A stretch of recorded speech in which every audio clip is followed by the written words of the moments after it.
Jen here. Welcome. Thanks for joining me. Today we're talking about something that I'm super excited that really lights me up. We're talking about it's your life. Are you living the one that you want, or are you living it for other people? So that's a biggie for me. I'm Jen Kunkel. I'm the creator of the Wild Worth Method, designed to empower you to stop feeling insignificant, invisible, and unfulfilled, and to instead unleash your wild, savvy self where you know exactly who you are, what you stand for, and what you want your life to look like, which is what we're talking about today. And most importantly, enjoying the journey along the way. So pillar number 4 of the Wild Worth Method is all about designing the life that you want. As a part of the whole Wild Worth Method is really tapping into what's most important to you at your core and lifting the social conditioning, getting rid of all of that external stuff and all the noise that's going on in your head, outside of your head, maybe from other people, from just society in general. And, I'm just a big fan of going against the grain, which maybe seems like a struggle, but it's really just about everyone having the freedom to live the way that they really want to, that you really want to. Why not? As long as we're not hurting other people, don't hurt people. You're not hurting other people. You're not messing with their stuff, things like that. Now, I think the hurting other people thing has kind of taken on a new life in recent decades, and it's kind of turned into something else that has become an excuse to limit people and their freedom of expression, because there are at this point, I think there's almost 8 billion people on the planet. We are all going to see the world slightly differently, especially different cultures. In the US, we have a lot of different cultures here, and everyone doesn't see things the same way. It doesn't mean that everyone has to conform to one way. That's the whole beauty of diversity and freedom, is that we have the freedom to express ourselves the way that we do, and we also have the freedom to not be offended by the way other people choose to express themselves. So I know there's kind of a fine line there. Of course, there's some things that we need to limit, like don't murder people and don't hurt people and don't take their stuff and don't break their stuff. And if you do, you need to make up for it, or, not the killing people, just don't do that. But if you accidentally break somebody's things or ruin something, or there's an accident, you need to take care of that. That's not what I'm talking about. I'm talking about freedom. Okay, so I kind of went down a tangent there, but that's really something in real life that we need to consider, is there are kind of forces at work that want to limit things and put rules. We've got to have this rule and that rule because this happened or that happened. People are stepping in dog poop, so now we have to make a rule that people have to pick up their poop, because when I was younger, that wasn't a thing. Like, people didn't pick up dog poop. It's natural. It goes back into the ground.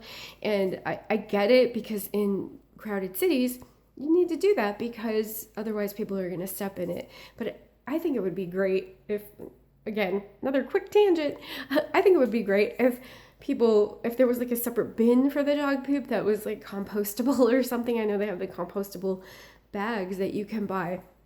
But if you throw it in the regular trash, it just goes in the landfill. And some people just use a regular plastic bag, and then that goes in the trash and the landfill, and it fills up the landfill. So you're creating another problem. So we have all these little isolated little rules that are looking at a small piece of the issue instead of looking at the bigger picture. So where I'm going with that is, some people are big on following the rules just because it's a rule, instead of looking at the reason for the rule and saying, okay, does this really make sense, or does this not make sense? Or does this make sense in this instance? Does it really matter? If you're in some rural town, or you're walking through the desert and your dog poops where all the donkeys poop, like here we have donkeys in the desert, so the donkeys are pooping everywhere. Trust me, my tiny little dog's little poop it's not an issue because there's giant donkey poops out there. So you kind of just use logic to think, okay, does that rule apply in this case? Does it really matter? And that's just a silly example that I picked. But there's a lot of people who kind of get like sticklers on the rules, and they kind of get power trippy on like, oh, we have to do this now. Things that really aren't hurting anybody have become like petty, but also big deals. And it's infringing on people's freedom. For example, I am in a group of people who like to go barefoot. I was not a person who went barefoot in public at the time that I came across them, but I fully supported the right to do so. Do I go barefoot in public? Not really. I have done it just to try it, just to kind of like, okay, what's the deal? But that's not my thing. But I support their right to do that so strongly that, I share out their stuff, I talk about it. It's not a big deal. You're not hurt. They're not hurting anybody. Nobody's hurting anybody by not having shoes on their feet. Their feet are cleaner than shoes would be, so it's not a health issue.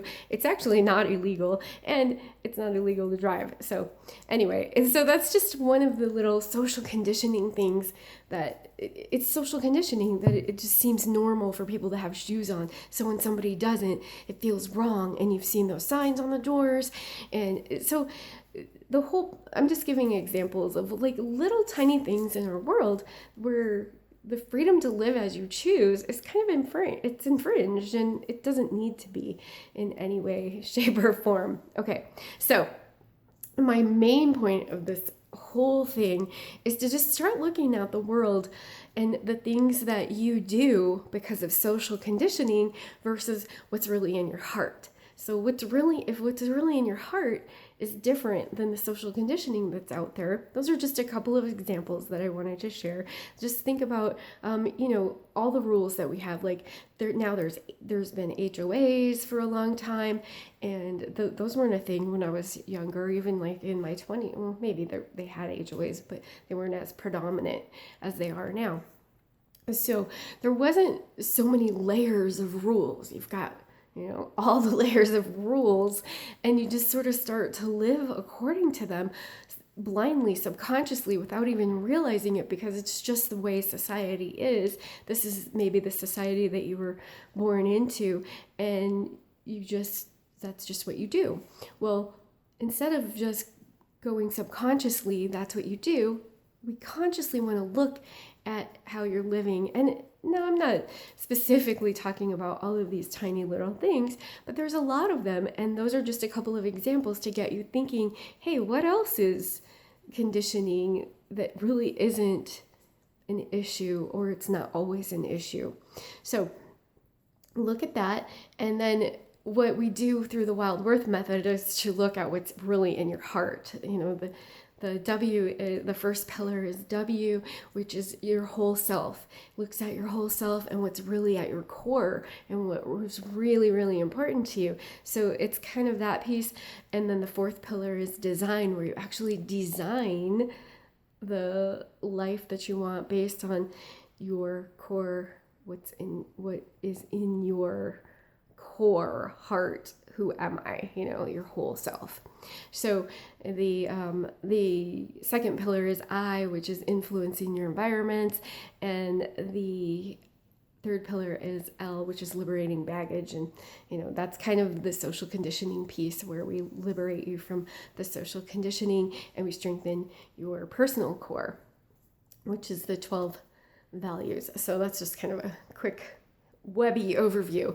As I say, personal growth is not linear. It is like a web where everything kind of weaves together. So this is key about the fourth pillar, which is design, because that's the practical steps of putting together your vision and your action and the steps that you're going to take. But it incorporates all of the other pieces, because without understanding who you are at your core, you don't really know if you're living fully in alignment with your heart.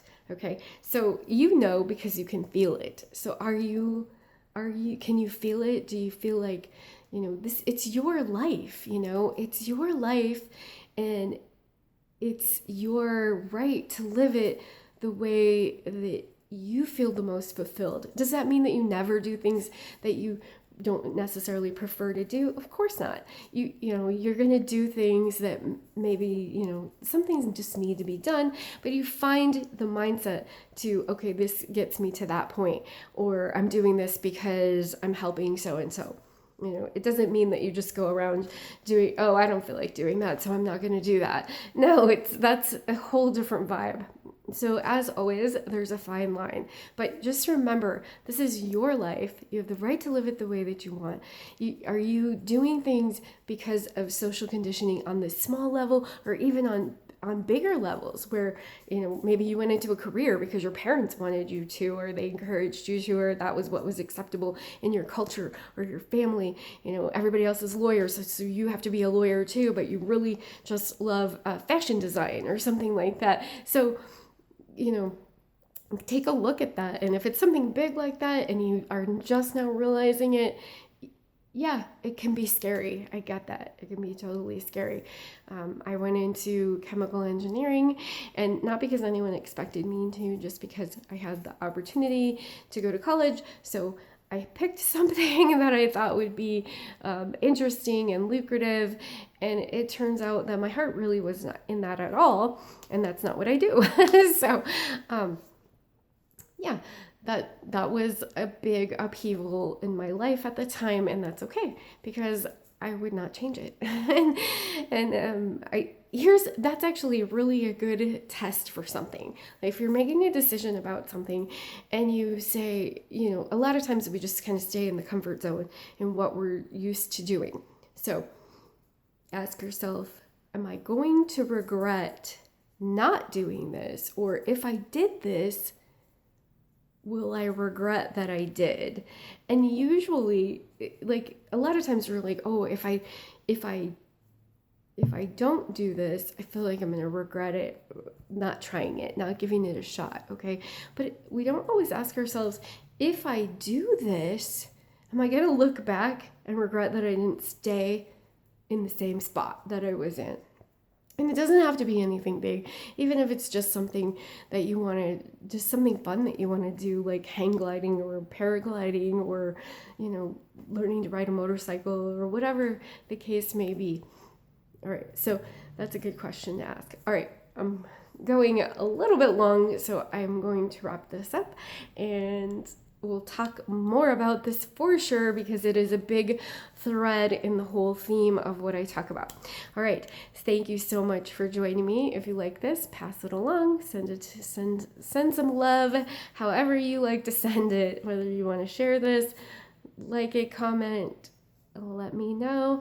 And remember, in the meantime, before I see you again, you are more powerful than you know. Much love. Have a great day.